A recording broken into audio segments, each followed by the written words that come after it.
Hello guys, welcome to mining minds with Roshan. मेरा नाम है रोशन और आज मेरे साथ है मेरा दोस्त Rajat Bhattacharya. This is my first podcast और आज हम कुछ इंटरेस्टिंग बात करने वाले हैं पॉडकास्ट के हिसाब से। लेट्स सी क्या बात करेंगे। So Rajat, thanks for having me here. थोड़ा सा नर्वस हूँ मैं। और चाहिए पानी? ओके। बहुत नर्वस हो रहा है बंदा, कोई दिक्कत नहीं है। पानी पानी, दोस्ती बनी रहे। ओके, ठीक है। तो सबसे पहले खुद को ऐसे इंट्रोड्यूस कर, और लोग तेरे को नहीं जान रहे, ठीक है? तो खुद को इंट्रोड्यूस कर और कुछ बता लोगों को अपने बारे में, कुछ ऐसा इंटरेस्टिंग बता आखिरी में जिससे ये लोग आखिरी तक पॉडकास्ट देखें। ओके। सो हाय पीपल, मैं हूँ रजत भट्टाचार्य। बाय प्रोफेशन मैं एक टीचर हूँ, केमिस्ट्री पढ़ाता हूँ। And interesting things about me is, मुझे ये लगता है कि I am a good poet. या तो अगर रजत सर की पोएट्री सुननी है एंड तक देखो। पोएटिक इन टर्म्स की मतलब life is poetic. Life is poetic in general यार। लोग यूजुअली पोइट्री के नाम पे एक्सपेक्ट करते हैं कि काफ़ी सारी एक राइमिंग स्कीम होगा, ए बी फॉलो होगा। बट मज़ा तब आता है जब लाइफ वो ए बी का स्ट्रक्चर तोड़ के ए बी के बाद सी ले आती है। You are not expecting that and it's all of a sudden out there. हम सबकी लाइफ में सीज लगे हुए हैं, so guys, you know. Life is poetic, yeah. And मेरे को ऐसा लग रहा है कि we have forgotten like reading poetry. Like school में हम पोएट्री पढ़ते थे, तब समझते नहीं थे, ठीक है? अब जब इंस्टा में थोड़ी बहुत आती है, दो लाइन की, वी आर लाइक हाँ यार ये रिलेटेबल लग रही है, इसको शेयर कर देता हूँ, ऐसा। सो ठीक है। अब as you guys know, he is a teacher by profession and he teaches chemistry. He is very learned और बहुत ज़्यादा he has in depth knowledge about a lot of things. हमको भी like we are from commerce section, he is from science, and हमें science के बारे में, bio के बारे में कुछ भी समझ ना होता था। वी आर लाइक भाई समझा दे ये क्या होता है। तो हमें बहुत सारी चीज़ें जो नहीं पता होती इसने हमको सिखाई है, ठीक है? And now what he is studying, he is pursuing his PhD, and वो भी एक टॉपिक होने वाला है। Like let's start with it. आप क्या PhD कर रहे हो and what is it about and why it is very fucking important, जो हमको नहीं समझ आ रहा। इट इज़ अबाउट इन्वायरमेंट, मेरी अंडरस्टैंडिंग के हिसाब से। Explain it better. So my PhD, as far as that is concerned, my PhD is, as you said, on the environment, but not exactly the environment. Chemistry का एक particular branch है जिसे हम कहते हैं नैनो पार्टिकल केमिस्ट्री। ठीक है। तो मेरा जो रिसर्च है that is on nano particle chemistry, जहाँ पे हम इन नैनो पार्टिकल्स से इस्तेमाल करते हैं रिवर वाटर को ट्रीट करने के लिए। सो अभी जैसे महाकुंभ हो रहा है, तो crores and crores of people are taking dip at the river। तो हर के लिए थोड़ा सा हिंदी में, हर तरह के जो इम्प्योरिटीज़ हैं, चाहे किसी इंडस्ट्री से हो, चाहे किसी खेत से हो, या चाहे किसी भी और सोर्स से हो, हमारी जो रिवर्स है हम उन्हें कहते हैं कि भाई हमारी रिवर्स हमारे लिए माँ समान है। बट हमारी जो रिवर्स का स्टेट है इज़ एक्चुअली प्रॉब्लमेटिक। जैसे अभी रिसेंटली मेरे रिसर्च में सामने आया कि जो लेड का क्वांटिटी है वो 30 टाइम्स ज़्यादा निकला छत्तीसगढ़ की एक प्रोमिनेंट रिवर पे। तो लेड ज़्यादा निकला, आर्सेनिक ज़्यादा निकला और कैडमियम ज़्यादा निकला। ऐसे जो प्रॉब्लमेटिक केमिकल्स है वो पानी में पाए गए। अब हम क्या करते हैं, आज बहुत सारी बीमारियां, एज इन लाइक कुछ क्वांटिटी तो होती है। हाँ, कुछ क्वांटिटी जो परमिसिबल लिमिट है, लाइक नॉर्मल लिमिट है। WHO की लिमिट्स होती है कि पानी में किस अमाउंट तक क्या चीज़ मौजूद हो सकती है। फॉर एग्जाम्पल अगर 0.0000001 माइक्रोग्राम लेड हो तो it is not problematic at all, आप कंज्यूम कर सकते हैं। इट बिकम्स डेंजरस जब ये एक सर्टेन लेवल के ऊपर पहुंचता है, जो कि हमारी नदियों में है और वो बहुत अलग अलग सोर्सेज से आ रहा है। हमारे यहाँ पे आप देखेंगे कि वो गायों को ले जा रहे हैं, भैंसों को ले जा रहे हैं, वो नहा रहे हैं, वहाँ पे इम्प्योरिटी तो है। हाँ। इसके अलावा आप देखेंगे साबुन के रेसिड्यूज मिलते हैं और अलग अलग तरह के केमिकल्स मिलते हैं। तो इन्हीं सारी चीज़ों को लेके मेरा जो रिसर्च वर्क है वो हो रहा है। एंड ये करने का इंटेंशन ये था कि एवर सिंस चाइल्डहुड मुझे लगता था कि I have to do something for this society. सब कहते थे कि भाई कुछ करो, तो लोग ये कहते हैं कि एक अकेला आदमी क्या कर सकता है। तो एक अकेला आदमी पहले पढ़ सकता है पहले हम प्रॉब्लम को आइडेंटिफाई करें, उसको अच्छे तरीके से समझें, पढ़ें, उस चीज़ पे हमारा इन डेप्थ नॉलेज हो, और उसके बाद हम कुछ कर सकते हैं। तो जैसे अभी हम ये तैयार कर रहे हैं, मेटल ऑक्साइड के नैनो पार्टिकल मैं बना रहा हूँ, और मैं उसका इम्पैक्ट जो होगा वो एक तरीके से समझने की कोशिश कर रहा हूँ कि क्या हम इसका इस्तेमाल करके नदी के पानी को साफ़ कर सकते हैं। क्योंकि सिर्फ कह देना कि नदी हमारी माँ है काफ़ी नहीं होता, हमें फील करना है उस चीज़ को। हालांकि मैं नहीं मानता नदी हमारी माँ है, बट मैं उसे एक नदी ज़रूर मानता हूँ और मैं उसे ठीक करना चाहूँगा। तो that is what my PhD is for. इससे मेरे दिमाग में जब हम बोलते हैं कि नदी हमारी माँ है, तो हमारे जो पेरेंट्स हैं, जैसे हमारी नदियाँ भी is like very old. India की आप हिस्ट्री उठा लो, they are like before India, ठीक है। एंड तो हमारी माता हैं and they are getting India मतलब 1947 या 2014? Sorry, debatable question. Sorry okay यार, सॉरी, ठीक है। तो वी हो जाता हूँ, हैव टू टेक केयर। माफ़ करना, गलती से इधर उधर निकल जाता। ओके, तो देयर आर अभी इससे मेरे को 3 क्वेश्चंस आ रहे हैं, ठीक है, जो मेरे को पूछने भी थे, मैंने लिख के भी रखे थे। सबसे पहले जब मैं नैनो पार्टिकल की बात सुनता हूँ, मेरे दिमाग में सीधा क्लिक किया, आयरन मैन ने स्पाइडरमैन के लिए नैनो पार्टिकल करके कुछ सूट बनाया था या कुछ ऐसा, एक वो दिमाग में आ रहा है मेरे। क्या वो टेक्नोलॉजी और ये मेरे ख्याल से डिफरेंस होना चाहिए, बट तो डिफरेंस है कि नहीं है? क्या nano technology nano technology is like छोटा, समथिंग वेरी स्मॉल, माइन्यूट, ऐसा रिलेट कर सकते हैं? रिलेट कर सकता हूँ। तो क्या ये सेम है? पहला question. A good question, actually a lot of people have this question कि क्या नैनो पार्टिकल और नैनो टेक्नोलॉजी सेम है? अच्छा, नहीं, नैनो पार्टिकल एंड दोनों अलग अलग है। दोनों अलग अलग, ठीक है, ये अलग है। जब हम बात करते हैं नैनो पार्टिकल की, तो कोई भी कंपाउंड हो सकता है। जैसे अगर मैं जिंक ऑक्साइड की बात करूँ, एक कंपाउंड है, इसका पाउडर मिलता है मार्केट में, पर जब हम इसको बहुत ज़्यादा छोटे पार्टिकल्स में तोड़ देते हैं तो प्रॉपर्टीज़ बदल जाती हैं। दरअसल होता ये है कि जैसे अगर आपके पास एक किताब है, तो वो किताब 1000 पन्नों की एक किताब है, हाँ। वो कितने जगह पे आ जाएगी? इतने जगह पे आ जाएगी वो किताब।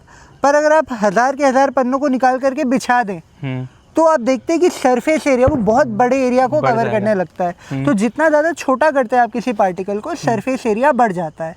और अगर सरफेस एरिया बढ़ जाए तो एडजॉर्प्शन, उसके सरफेस पे चिपकने की प्रॉपर्टी बढ़ जाती है, जो काफ़ी ज़्यादा काम में आती है इस तरह के सफाई वगैरह की चीज़ों में। अगर आपको वाटर का ट्रीटमेंट करना है तो जिंक ऑक्साइड के अगर मैं नैनो पार्टिकल लूँ, क्योंकि पार्टिकल का साइज़ बहुत छोटा है, तो उसका एड्जॉर्प्शन का प्रॉपर्टी बढ़ जाता है।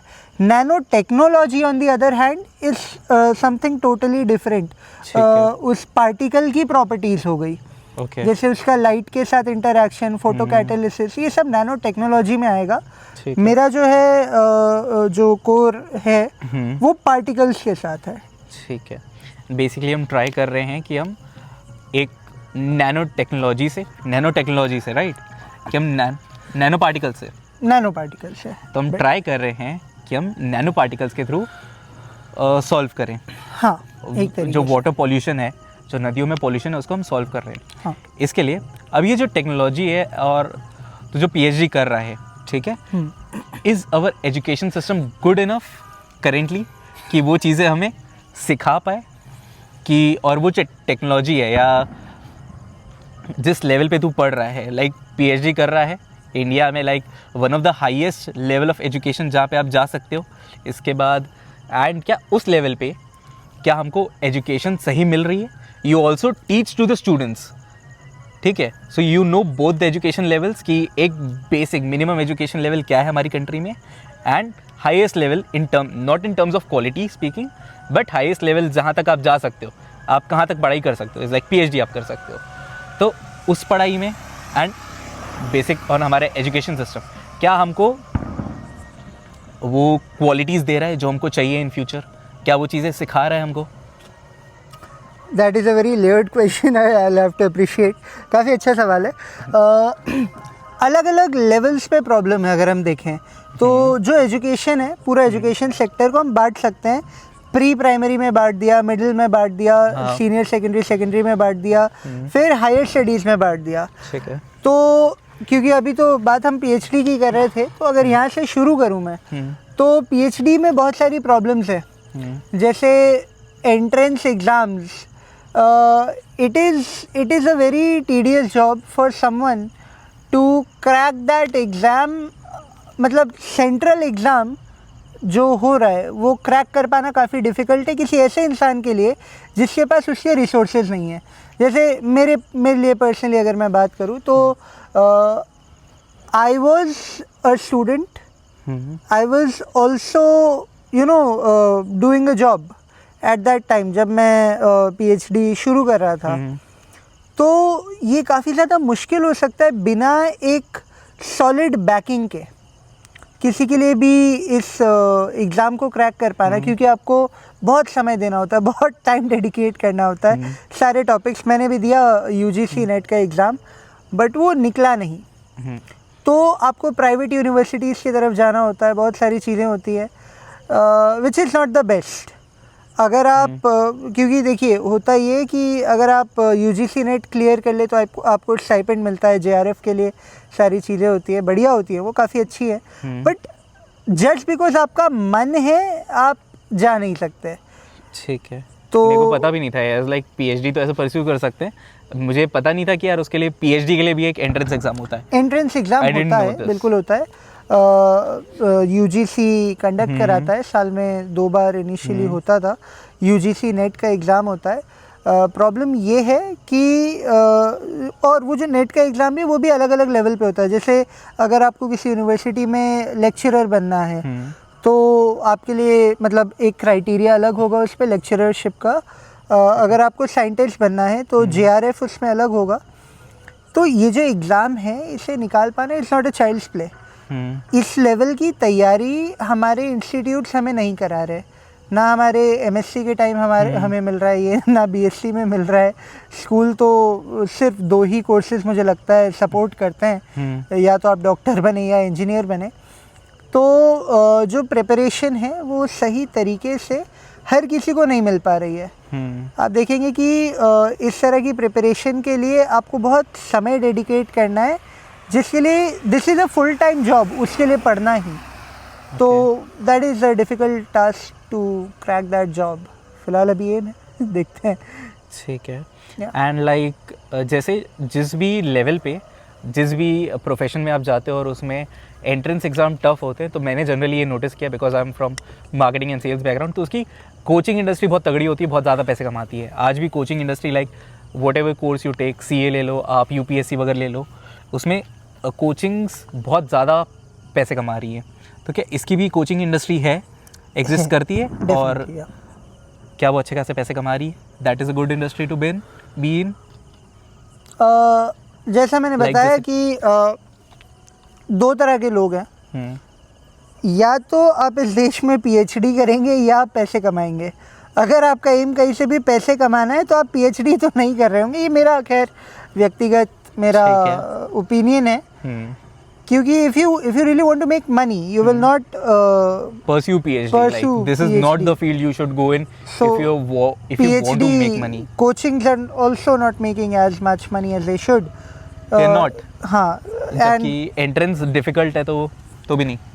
Not as much जितना आप देखेंगे कि इंजीनियरिंग और मेडिकल की तैयारी में जितना कमा रहे हैं। बिकॉज एक वो होता है ना स्ट्राटा जिसे हम कहते हैं, जितना डेमोग्राफिक डिविडेंड उस पर्टिकुलर चीज़ के लिए परस्यू कर रहा है। जैसे आप देखें 12th तो हर बच्चा पास कर रहा है, तो मतलब बाय एक लार्ज जनरल स्टेटमेंट, तो 12th क्रॉस करने वाले बच्चों की तादाद एमएससी क्रॉस करने वालों या मास्टर्स क्रॉस करने वालों की तादाद से कम है। I mean it's the other way around. तो बहुत ज़्यादा लोग एनरोल नहीं कर रहे हैं पीएचडी के लिए, तो इतना ज़्यादा डिमांड नहीं है। ठीक है, जितना कि यहाँ पे है। और जैसा आपने पूछा कि एजुकेशन सेक्टर में और क्या कमियाँ हैं, तो मैं बता रहा था कि अलग आफ्टर अलग मेरे को वो बता, एनरोल होने के बाद लाइक यू, आपने पढ़ाई की, आपने मेहनत की, आपने क्रैक कर लिया, वेदर थ्रू कोचिंग और विदाउट कोचिंग, आपने जैसे भी आप एनरोल हो गए, लिया तो आपने यूजीसी नेट क्रैक कर लिया, तो आपको एक सर्टेन कॉलेज मिलेंगे, लाइक आपको गवर्नमेंट कॉलेज मिलेंगे। Okay. एंड आपने लाइक से यूजीसी नेट नहीं क्लियर किया एंड आप दूसरे रूट से आप गए, आप प्राइवेट कॉलेजेस में गए एंड वहाँ से आपने पीएचडी परस्यू किया। दोनों के रूट्स, दोनों की क्वालिटी ऑफ स्टडी में कितना डिफरेंस है तूने नोटिस किया हुआ है ऐसा? एंड अल्टीमेट जो एंड गोल है, लाइक जैसे अभी तूने बहुत इंपॉर्टेंट बात बोली कि अगर आपको पैसे कमाने हैं तो आपको पीएचडी नहीं करना चाहिए यार, आप पैसे कमा रहे हो या तो आप पीएचडी कर रहे हो। तो अगर आपका एंड गोल है तो आप कौन से रूट से ज़्यादा बेटर तरीके से उस पर पहुँच पाओगे, तो वो मेरे को जानना है। सो अगर पहले तो आपने अगर नेट क्लियर नहीं किया है तो दूसरा तरीका आपके पास ये होता है कि आप किसी प्राइवेट इंस्टीट्यूशन के एंट्रेंस एग्ज़ाम को क्रैक करें, इट इज़ रिलेटिवली सिंपल। वो मतलब इट इज़ अ 90-10 रेशियो कि कोई सिलेक्ट ना हो। 90% टाइम सब सिलेक्ट हो जाते हैं लाइक क्योंकि अगेन वो प्राइवेट यूनिवर्सिटी है तो वहाँ पे they want students to come in, ऐसा भी हो सकता है। Money plays a part and then एक बार आप प्राइवेट इंस्टीट्यूशन में भी आ जाते हैं पीएचडी लेवल पे। माय पर्सनल एक्सपीरियंस वाज जो फर्स्ट ईयर होता है हमें कोर्स वर्क करना होता है। इट इज़ पहले आज से 10 साल पहले 15 साल पहले एमफिल एक कोर्स होता था, वो अब डिसकंटिन्यू किया गया है।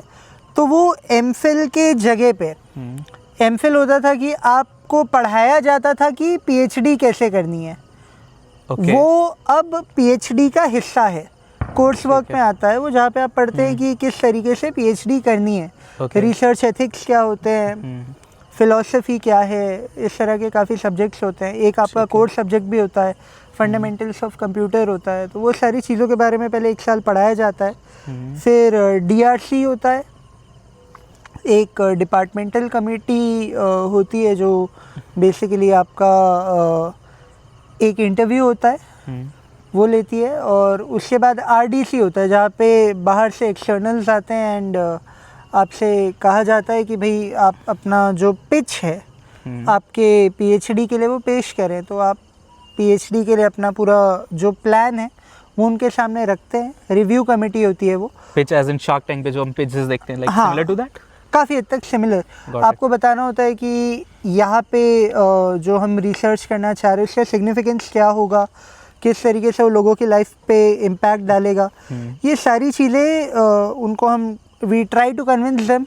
एक बार अगर जो रिव्यू कमेटी वो आपके टॉपिक को फाइनलाइज करती है तो वो फिर आपका पीएचडी का टॉपिक बनता है। Okay, this all happens in the first year, and of the first year ये सारी चीज़ें हो जाती है। अब आपके पास 2 साल से लेके 2.5 साल का समय रहता है अपनी सारी रिसर्च करने के लिए और सारी चीज़ें करने के लिए। तो अगर आप एक प्राइवेट इंस्टीट्यूशन में हैं तो आपको स्टाइपेंड नहीं मिल रहा। ओके, बाय डिफ़ॉल्ट ही नहीं मिलता? नहीं मिलता, ठीक है। आपको रिसर्च के लिए सारे पैसे अपने लगाने हैं और इसके लिए आपको you have to make money. Like for instance मेरे करियर में कभी मैंने गैप नहीं लिया, ना 12th के बाद ना किसी और डिग्री के बाद। तो I am 26 years old. I cannot be a succulent and suck money out of my family. So I have to work also. Yeah. तो I chose to be a teacher then कि हाँ भाई अब पढ़ाना तो पड़ेगा अगर आगे खुद पढ़ना है तो, because I have to make money. Yeah. तो एक ये पहला प्रॉब्लम है और ये एक बहुत बड़ा प्रॉब्लम है क्योंकि हर तरह के काम को मैनेज करते हुए इसे आगे लेके बढ़ना इज डिफ़िकल्ट। इट्स डिफ़िकल्ट, या। तो मैं भी वही कर रहा हूँ, like to pay fees of my higher education, like for masters I have to work ऐसा। एंड मैं काम एक इंडस्ट्री में कर रहा हूँ but I am studying in a completely different industry, तो बहुत ज़्यादा डिफिकल्ट हो जाता है दोनों चीज़ों को मैनेज करना। And if you get into government college ये दिक्कत नहीं आती, because you get money, you get stipend, जिससे you can manage for research. हाँ, बहुत हद तक हेल्प हो जाती है आई गेस। काफ़ी हद तक, बहुत हद तक काफ़ी ज़्यादा हेल्प होती है। नहीं, डेफिनेटली। खैर, ये तो this happens at the end of the first year. ठीक है। As you move on to the second year things change. आप अपना रिसर्च शुरू करते हैं तो आपको अलग अलग सेमिनार्स कॉन्फ्रेंसेस अटेंड करने होते हैं, वहाँ आपको अपने पेपर्स प्रेजेंट करने होते हैं। अब प्रॉब्लम ये होता है कि हमें 2 से 3 कम से कम रिसर्च पेपर्स पब्लिश करने हैं, तो ये आई वुड से एक माफिया है, क्योंकि mafia because research paper publish करने के लिए आप कहीं पे भी कॉल करते हैं तो रिसर्च पेपर पब्लिश कराना आसान चीज़ें नहीं होती है। एंड ये publishers like assuming they are different from the normal book publishers कि जर्नल्स होते हैं, यूजीसी केयर एक जर्नल होता है या स्कोपस होता है। आपका जो जर्नल है जो आपके कहाँ पेपर पब्लिश होता है, मेरे को ये समझना है कि आपके जो रिसर्च पेपर्स है can't you just put it online, like जैसे I am from the crypto industry and crypto कैसे चालू हुआ था, समवन सतोशी नाकामोटो, उन्होंने एक वाइट पेपर लिखा लाइक अ रिसर्च एंड उन्होंने इंटरनेट पे अपलोड कर दिया and there people knew about it वहाँ से। तो पीएचडी के बारे में जब आपका रिसर्च पेपर है like it has to be checked by someone तभी वो पब्लिश होगा। हाँ, लाइक क्या पीयर रिव्यू होता है वो। Okay, so basically I will tell you, आप एक रिसर्च पेपर लिखने का एक पर्टिकुलर तरीका होता है। आप उस पेपर को तैयार करते हैं, ठीक है, वो पेपर तैयार करके आप पब्लिशर को भेजते हैं, पेपर कोई जर्नल होगा। अब ये जो जर्नल है ये प्रॉब्लम है, बिकॉज ये जर्नल इज़ वेरी ट्रिकी, क्योंकि जो जर्नल होना चाहिए जो आपका जो कॉलेज है वो कहेगा कि आपका paper has to be published in a reputed journal. Why reputed journal की रिसर्च है, साइंटिफिक डेटा है, उसकी वैलिडेशन होनी चाहिए। ऐसा नहीं हो सकता कि आपका डेटा फर्जी निकले या कुछ हो, तो उसका सही तरीके से चेक्स एंड बैलेंसेस होने चाहिए। तो उसके लिए रेप्यूटेड जर्नल ज़रूरी है। अब रेप्यूटेड जर्नल क्या होता है, आपका पेपर या तो स्कोपस में इंडेक्स होना चाहिए, एक ऐसे जर्नल में जाए, या यूजीसी केयर की लिस्ट में वो जर्नल आना चाहिए, ऐसे जर्नल में आपका पेपर पब्लिश होना चाहिए। This is a very difficult thing and ज़्यादातर लोग करते ही हैं आजकल कि आप 15,000 18,000 अलग अलग अमाउंट आप पे करिए, वो पेपर आपके बिहाफ में लिख के पब्लिश करा देंगे। अब हमारे लिए ये पॉसिबल तो इतना सिंपल हो गया, let's say for someone it's like कि यार आपके पास 15-20 हज़ार रुपये होने चाहिए, जिस पेपर जिस जर्नल में आप चाहो आपका रिसर्च पेपर लिखा भी जाएगा और पब्लिश भी हो जाएगा। But that's unethical. It's unethical but it is happening in मैंने आपसे सवाल पूछे क्या पॉडकास्ट के पहले, मैंने कहा नहीं मैं ईमानदार इंसान, you are ethical but other people are not in. तो मतलब इसमें भी लाइक यू आपके नाम पे पीएचडी हो सकती है and you can have like 10 research papers अगर आपके पास 2 लाख रुपए है तो। हाँ, वेरी इजीली। इट्स मैं वही कह रहा हूँ कि आपके पास एक बैकअप होना चाहिए, एक बैकिंग होनी चाहिए अपने फैमिली की तरफ से, या किसी लेवल पे अगर आपके पास बढ़िया मॉनेटरी बैकिंग है तो आप एकेडमिकली एक्सेल कर जाएंगे। ठीक है, सो लाइक चाहे कोई और एग्ज़ाम हो, अगर आपके पास पैसे हैं तो आप गवर्नमेंट कॉलेज में भी जा सकते हैं क्योंकि आपको तैयारी मिलेगी। अगर आपके पास पैसे हैं तो आप पेपर भी पब्लिश करवा सकते हो बिना एक दिन रिसर्च किए, तो it becomes a lot more easier for someone, but for people like you and me it is very difficult. It is very difficult. ठीक है, तो रिसर्च पेपर ख़त्म करने के बाद your PhD is like completed? नहीं, आपको थीसिस जमा करनी होती है। ओके, जैसे मेरा एम है कि 150 पेजेस ऑफ थीसिस मैं लिखूं।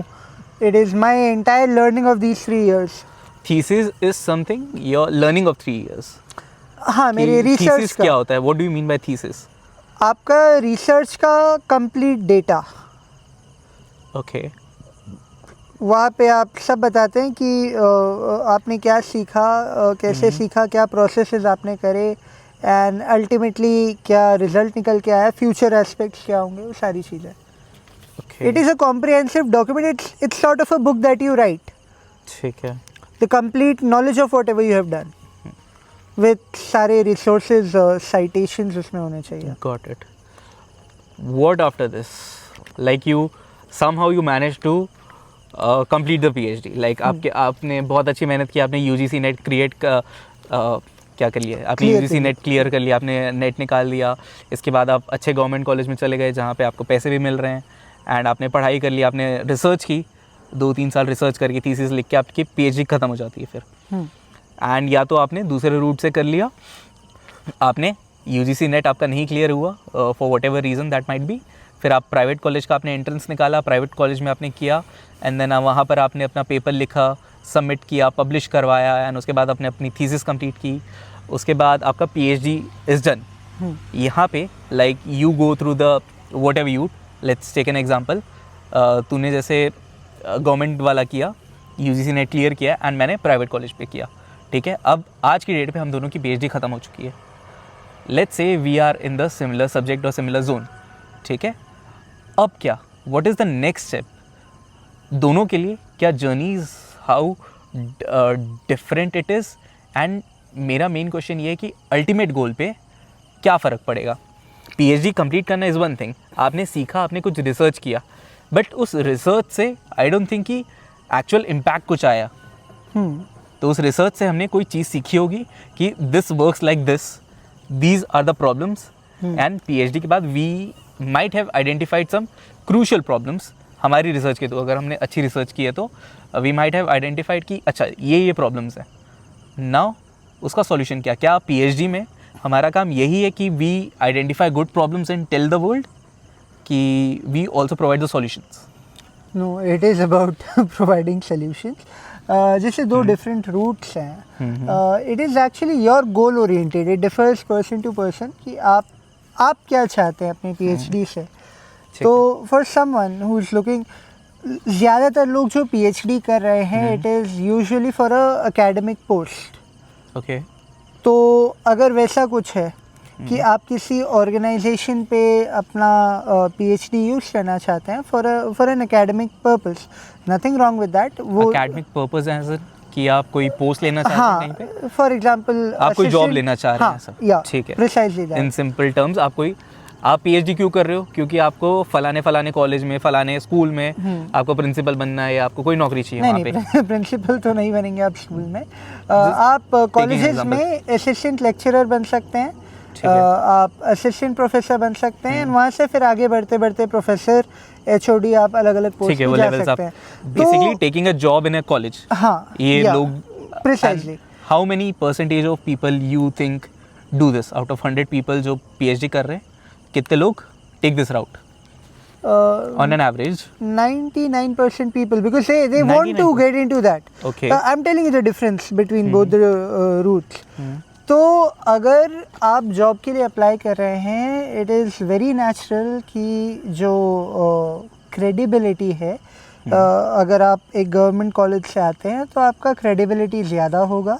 अगर आप प्राइवेट कॉलेज से आते हैं तो आप शक की निगाहों से देखे जाएंगे हमेशा। That is natural tendency and I understand. जो लोग इसको नहीं समझ पा रहे उनके लिए एक सिंपल सा एग्जांपल, आपने एमबीए कहाँ से किया है? या तो आपने आईएम से किया है, या तो एमबीए तो हर जगह से होता है आजकल। यही डिफरेंस है। I need water. यार इतना टफ भी क्वेश्चन नहीं था। नहीं, इट्स अबाउट, आप कहीं से भी कर सकते हैं। आप चाहे तो गवर्नमेंट कॉलेज में रह के भी you can choose an unethical path. तो अगर आपको गलत ही करना है वो तो आप कहीं पे भी कर सकते हैं। खैर, बट जॉब के लिए पीएचडी एक बार अगर हो गई, क्रेडिबल आप अगर हैं, आपका काम अगर क्रेडिबल है, अगर आपके रिसर्च पेपर अच्छे हैं, तो फिर ज़्यादा कुछ फ़र्क नहीं पड़ता कि आप कहाँ से करके आए हैं। आपका वर्क, आपका पर्सनैलिटी, आपके लर्निंग स्पीक्स वॉल्यूम्स। बट अगर एक जनरलाइज स्टेटमेंट में कहना हो तो हाँ, थोड़ा सा ज़्यादा क्रेडिबिलिटी आती है गवर्नमेंट इंस्टीट्यूशन से ये करने पर। So next question is, PhD करके लाइक यू कैन थोड़ा सा like I really want to ask about the money aspects of it, कि how much can you earn after doing a PhD? How much do you invest in a PhD course? अगर आप government college से कर रहे हो, अगर आप private college से कर रहे हो, दोनों में डिफरेंस है। How much do you generally invest? दोनों में कितना कितना है?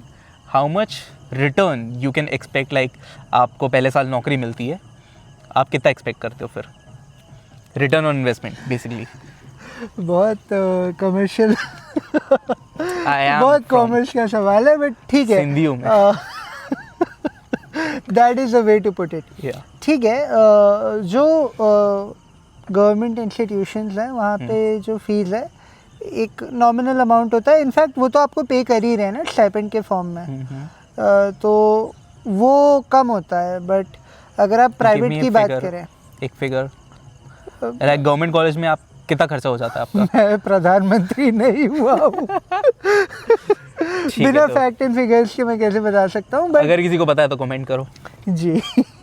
प्राइवेट इंस्टीट्यूशन के लिए जैसे मेरे खुद की अगर मैं बात करूँ अराउंड 4 lakhs जो ट्यूशन फी हुआ वो मुझे लगा। एंड रिसर्च के लिए जैसे आपको कभी किसी तरह की टेस्टिंग करानी हुई या कुछ आपको कराना हुआ तो उसका कॉस्ट अलग होता है।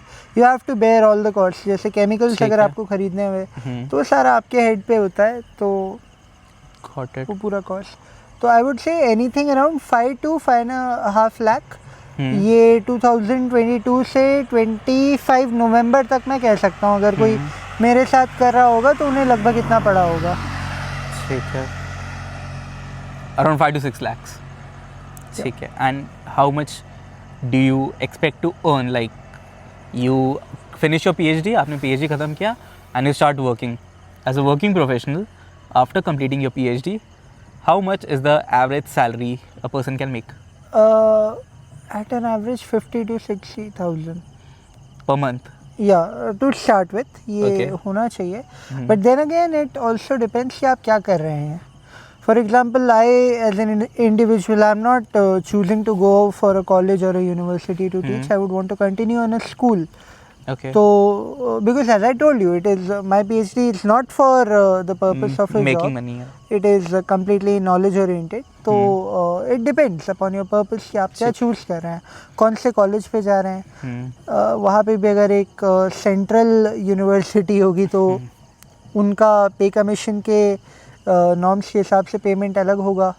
ठीक है। अगर स्टेट गवर्नमेंट के अंडर आता होगा अगर वो कॉलेज या यूनिवर्सिटी तो वहाँ पेमेंट अलग होगा। ठीक है, बट प्राइवेट कॉलेजेस में मेरे को समझ आया लाइक योर रिटर्न इन्वेस्टमेंट ये जितना भी आप लगाओगे 3 साल लगते PhD करने में, like how much is that? 3 साल आपने 5 लाख 6 लाख रुपए लगाए and in the year 1 itself आप you will be able to make it around in year and half. We can say that कि ऑन एन एवरेज अगर आप कर रहे हो job and you will be able to make it. Aarohi वाला another question जो मेरे को अभी दिमाग में आया, when you said कि हमको रिसर्च करना पड़ेगा and we have to do testing and when you say testing मेरे दिमाग में आया कि how good is the infrastructure, how good are the laboratories for testing और उनके डेटा पे क्या हम भरोसा कर सकते हैं कि नहीं, कि यार हमने इतनी सारी मेहनत तो कर ली, हमने डेटा कलेक्ट कर लिया है, हमने लाइक से गंगा जी से हम गंगा जल ले आए और जब हम उसको टेस्टिंग में डाल रहे हैं तो हम इंडिया की लैबोरेटरीज़ क्या इतनी अच्छी हैं कि हम उस पर पैसा भी खर्चा कर रहे हैं एंड हमें कितने एक्यूरेट रिजल्ट्स मिल रहे हैं। एंड उसमें पहला पार्ट ये अगर ख़राब है कितनी ख़राब है और कितना इम्प्रूवमेंट चाहिए हमको उसमें, जिससे अल्टीमेट इफ़ेक्ट जो मेरा गोल है, लाइक हमेशा मैं गोल को लेके ही बात कर रहा हूँ कि नदियों को साफ़ करना है। तो कितना ख़राबी है, क्या क्या इम्प्रूवमेंट चाहिए, उस इम्प्रूवमेंट से अल्टीमेट इम्पैक्ट कितना बढ़ेगा।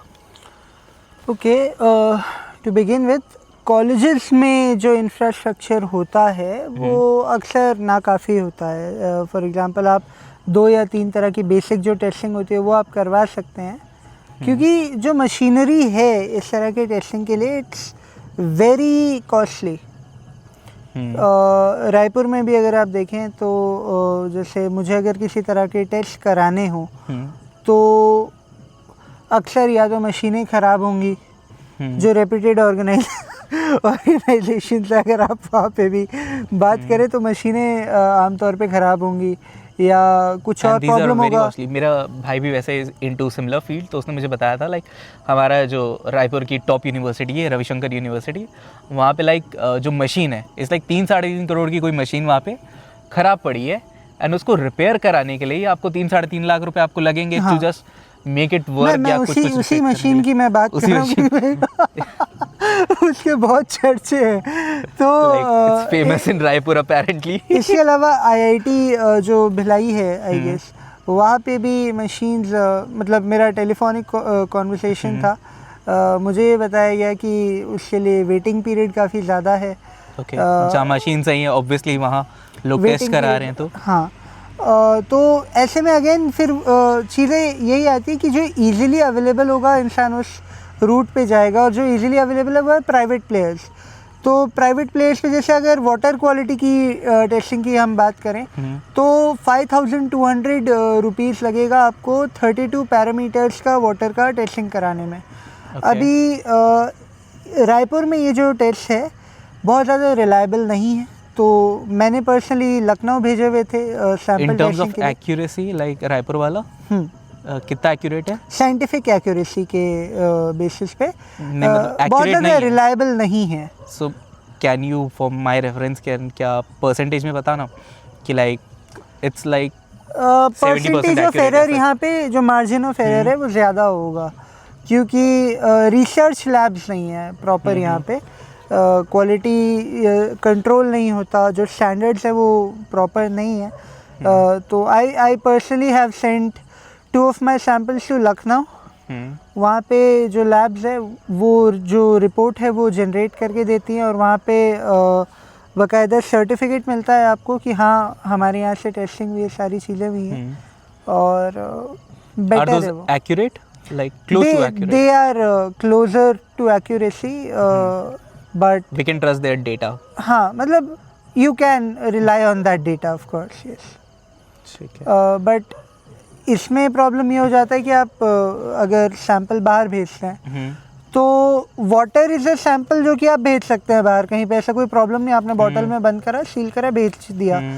ये क्योंकि इसका शेल्फ लाइफ नहीं होता, बट इस पर भी अगर आपको बैक्टीरियल स्टडी करना है तो फिर जो आपने सैंपल के कलेक्शन के टाइम पे मेजर करना होता है वो चीज़ नहीं हो पाएगी, क्योंकि अगर आप दूर भेजेंगे तो ऑफ कोर्स ट्रैवलिंग पे टाइम पड़ेगा, आपको पानी का टेम्परेचर मेंटेन करना पड़ेगा, बहुत सारी चीज़ें होती हैं। तो जो डेलिकेट चीज़ों पे अगर कोई रिसर्च कर रहा हो, जैसे अगर कोई पेरिशेबल कमोडिटी है, कुछ प्रोडक्ट है, दूध हो गया जैसे, तो प्रॉब्लम होगा इस तरह की टेस्टिंग में। हालांकि दूध की टेस्टिंग यहाँ पे काफ़ी अच्छी हो जाएगी, बट कुछ पर्टिकुलर प्रोडक्ट्स के लिए प्रॉब्लमैटिक होगा। मेरे टेस्ट के रिजल्ट्स की अगर मैं बात करूँ तो लगभग 15 से 20 दिन लगे मुझे रिजल्ट आने में, वापस आने में। तो एंड तो पेरिशेबल चीज़ों के लिए it's like not possible, not feasible. हाँ, काफ़ी समय प्रॉब्लम होता है उस चीज़ के लिए। ठीक है। लीडिंग टू दिस लाइक बहुत टाइम से one of your favourite topics is also to talk about this. बहुत टाइम से हम सुन रहे हैं सरकार के वादों में कि सारी नदियों को साफ़ करेंगे, ऐसा कि गंगा माता की सफाई होगी, यमुना की सफाई होगी, नमामि गंगे नमामि गंगे। ठीक है। तो क्या जैसे एक इंडिविजुअल के लिए ये सारी रिसोर्सेज, अगर वो खुद से चाहता भी है, वो पैसे छोड़ के भी चाह रहा है कि मैं सफाई करूं, but he doesn't have the resources, वो अपनी सारे रिसोर्सेज लगा भी रहा है तो उसको एक्यूरेट डेटा नहीं मिल पा रहा है जिससे वो कुछ कर पाए। But can't the government of India collectively do this, take an initiative? जो वो बोल रही है चैलेंजेस है, मेरे को समझ आ रहा है, but how big of a challenge it is for the government of India to solve this problem? a very big problem. People have to be educated. क्योंकि आप देखेंगे कि अगर आप साफ कर भी दें नदियों को, तो गंदगी आप जब तक कंटिन्यूसली डाल रहे हैं, साफ़ करने का कोई सेंस नहीं बनेगा। आप एक हाथ से साफ़ कर रहे हैं, दूसरे हाथ से अगर आप कूड़ा फैला रहे हैं तो वो प्रॉब्लम को सॉल्व नहीं करेगा। And it's not solving the problem, it's like क्या कहते हैं, टाल दिया टाइम के लिए, कुछ देर के लिए टाल दिया। देखिए प्रॉब्लम ये है कि जो वेस्ट डिस्पोजल है, हमें उस चीज़ का ध्यान रखना पड़ेगा। सीवेज ट्रीटमेंट का हमें ध्यान रखना पड़ेगा। सीवेज वाटर का जो रिलीज़ होता है नदी में, वो नदी को मार देता है पूरे तरीके से। जैसे अभी हमारे पीछे एक वाटर बॉडी है, अब ये वाटर बॉडी जो होता है, वाटर किसी भी वाटर बॉडी में आप देखेंगे 2-3 पैरामीटर्स होते हैं। जैसे BOD होता है, BOD का मतलब होता है बायोलॉजिकल ऑक्सीजन डिमांड। ये और एक होता है डिज़ोल्व्ड ऑक्सीजन, कि पानी में किस मात्रा में ऑक्सीजन घुला हुआ है। ये डिज़ोल्व्ड ऑक्सीजन का क्वांटिटी जो है वो वाटर बॉडी में गिरता चला जाता है अगर आपका पानी गंदा है। क्योंकि होता ये है कि जैसे मान लीजिए किसी फर्टिलाइज़र कंपनी का वेस्ट प्रोडक्ट जो है वो नदी के पानी में मिल गया, तो नदी के पानी में बहुत सारे ऐसे न्यूट्रिएंट आएंगे जो कि बैक्टीरिया और एल्गी के ग्रो करने के लिए बढ़िया है। इसे हम कहते हैं यूट्रोफिकेशन। इसमें होगा ये कि क्योंकि उन बैक्टीरिया और एल्गी के लिए क्या हो गया, अब नदी के पानी में सारे न्यूट्रिएंट अवेलेबल है, तो फ्री का खाना है, तो ठीक है। उनकी तादाद बढ़ती जाएगी बढ़ती जाएगी बढ़ती जाएगी और पानी में घुला सारा का सारा ऑक्सीजन जो है वो यूज़ कर लेंगे। अब जब ऐसा होगा कि पानी का ऑक्सीजन यूज़ अप हो जा रहा है तो अंदर के ऑर्गेनिजम्स के लिए एक मुश्किल की बात है। तो जितना भी ऑक्सीजन है या न्यूट्रिएंट्स है that are being used by bacteria and algae and not left for like fishes. आप देखेंगे अब सिर्फ ये बात भी नहीं है, डेंजर्स बहुत अलग अलग लेवल पे डेंजर्स हैं। जो बैक्टीरिया है भी, वो बैक्टीरिया कॉलीफॉर्म बैक्टीरिया हो सकता है या बहुत सारे और बैक्टीरिया हो सकते हैं, क्योंकि काफ़ी लोग यहाँ पे ओपन डिफिकेशन करते हैं नदियों के पास और हर तरह की गंदगियाँ वो नदी के पानी में जा रही हैं। आप देखेंगे बहुत तरह की बीमारियाँ होती है लोगों को, हड्डियों की बीमारियाँ, हेयर फॉल का प्रॉब्लम, ट्यूमर्स हो रहे हैं, डाइजेस्टिव प्रॉब्लम्स हो रहे हैं, क्योंकि वो पानी का क्वालिटी सही नहीं है। और ये वही नदियों का पानी है। आप अगर हमारे घर पे भी देखेंगे तो खारून से आएगा पानी या किसी और आसपास की नदी से ही पानी आ रहा है। तो हम करते ये हैं कि शहर भर का कूड़ा हम सोचते हैं कि कहाँ फेंकें, उसे हम नदियों में डाल देते हैं और वो हमें क्योंकि पानी की ज़रूरत होती है तो वो नदी से ही हम फिर पानी उठाते हैं। It's like a vicious cycle, we are stuck in that. या तो वो पहला तो हमें ये ध्यान रखना पड़ेगा कि जो कचरा हम डाल भी रहे हैं हमें उसे ट्रीट करना होगा, ठीक है, इसको पानी में डालने से पहले, और पानी जो आप निकाल रहे हैं उसको भी ट्रीट करना पड़ेगा। तो it has to be a two way treating mechanism. इसको एज एन इंडिविजुअल, मैं या जो भी पॉडकास्ट को देख रहे हैं सुन रहे हैं, give me just 3 simple steps कि जो मैं करूं, जो ये लोग करें, 3, नॉट ज़्यादा नहीं, वो कि देख रहे हैं अभी भी। हाँ वो अभी भी देख रहे हैं Okay. जिससे we can help get out of this cycle, कि हम क्या करें जिससे we can control our waste management, की मतलब वही पानी या जो चीज़ें हम कूड़ा कर रहे हैं, like 3 actionable steps which are not that hard to implement for an individual, that also helps the government in large, या जो लोग कर पाएँ। The first thing people have to do is hold your governments accountable. ठीक है। जो the people in power they have to be held accountable, कि भाई ये जिम्मेदारी it's like it's already very late and आप पानी यहाँ पर आ जाएगा, सर के इतना ऊपर आ जाएगा, तब आप नहीं बोलोगे कि उस प्रॉब्लम को सॉल्व करेंगे। We can't wait for this place to become Delhi, कि आप ब्रीथ ना कर पाएँ तो फिर आप उसके स्कूल बाद बंद करने लगे और आपका पानी आपकी जान लेने लगे, एसिड बन जाए, तब हाँ, आप चीज़ें लें। ठीक तो है। पहला तो ये हो गया कि आपको अपने गवर्नमेंट को अकाउंटेबल रखना होगा। सेकंड चीज़, गवर्नमेंट अकेले बिना आपके हेल्प के कुछ नहीं कर सकती। आपको भी ध्यान रखना होगा कि आप जैसे टॉक्सिक केमिकल्स वाली जो मूर्तियाँ होती हैं, कुछ फेस्टिवल्स के बाद वो आप जाके डुबा आते हैं पानियों में कई बार, तो वो एक प्रॉब्लमेटिक चीज़ है। आप थोड़ा सा इको फ्रेंडली एक्शन लें, मिट्टी के मूर्तियाँ बनाएं और काफ़ी कंपनीज़ को भी हमें अकाउंटेबल रखना पड़ेगा कि नदियों में आखिर ये कचरा जो आ रहा है वो कहाँ से आ रहा है, किसने जनरेट किया है। एंड कंपनीज़ अपने जो फैक्ट्रीज़ है उनमें ट्रीटमेंट सिस्टम लगाए, वो जो वेस्ट जनरेट हो रहा है वो वहीं पे ट्रीट करके एक सेफ लिमिट पे ला के डिस्चार्ज किया जाए। तो we have to hold people accountable. तो मैं अगर सीक्वेंशियली कहूँ तो सबसे पहले हमें गवर्नमेंट, फिर हमें बड़ी कंपनीज को, कॉरपोरेट्स को, एंड लास्टली हमें खुद को अकाउंटेबल रखना पड़ेगा।